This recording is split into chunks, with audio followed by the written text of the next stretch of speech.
Violent scenes unfolded yesterday following the nomination of the National Unity Platform's flag bearer, Elias Nalukola, as several people were assaulted, including a journalist from Top Television. The attacks were carried out by security agents from the Joint Anti-Terrorism Task Force, JAT.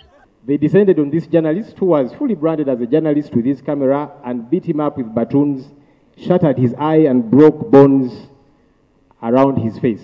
Today, the leader of opposition, Ssenyonyi, has called on the government to explain why such a force was used against individuals involved in what should have been a democratic process. The government does that makes it look dirty on its own, without my help and without anyone's help.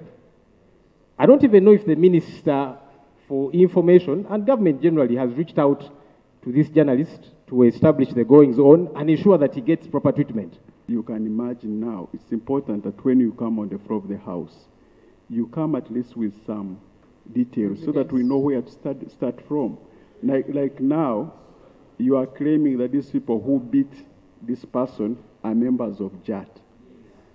How can now government know at this material time whether this was a police person, whether it was a goon or something else? So a group of MPs has raised concerns over why JAT, an elite unit tasked with fighting terrorism, was assigned to oversee election-related activities. To deal with issues of election that are not terrorism. That's what you must answer as government. Why must you have joint anti-terrorism? Because, Madam Speaker, we all have videos. In military uniforms, coming to manage the election process, it shows us the direction a country is going, because the elections must be managed by the Electoral Commission with support of the police. But what we saw goes beyond that. The MPs have also expressed alarm over the security operatives who were seen wearing masks and engaging in violent acts against Ugandans. They are depicted as, as evil.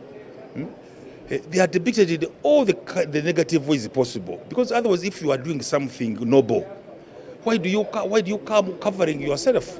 To be done, because there are measures that should be taken. There are ways that are well stipulated in the Constitution through which security operatives should act. One needs to be clearly identified. One needs to come with an arrest warrant. They need to have a name tag. But Ssenyonyi has stated that such individuals could be held accountable under the Anti-Torture Act, but added that they are prepared to take legal action against the Attorney General in court. It would have to be the Attorney General soon, because these are government operatives. So if government cannot let out, and by the way, government can be pushed to eventually out the real actors in this.